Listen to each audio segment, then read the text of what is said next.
Iran and the US have both said they want to avoid a war in the Middle East, but mutual mistrust between the two countries is increasing the risk of armed conflict anyway. But it was a very foolish move.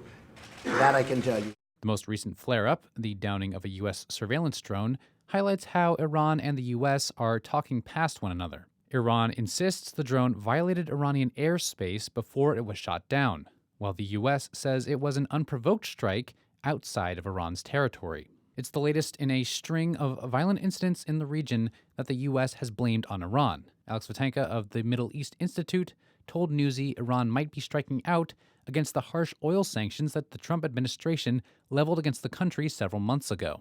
So suddenly Tehran had to come up with a plan B. What do? We can't sit here and keep bleeding.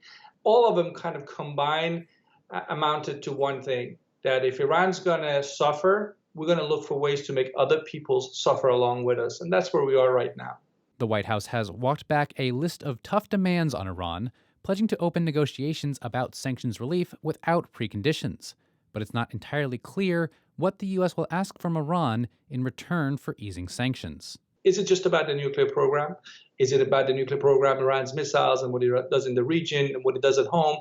Or do we really quietly desire to see regime change? Because fundamentally, the fear they have on the Iranian side is, why give Trump a photo opportunity when nothing tangible comes out of it?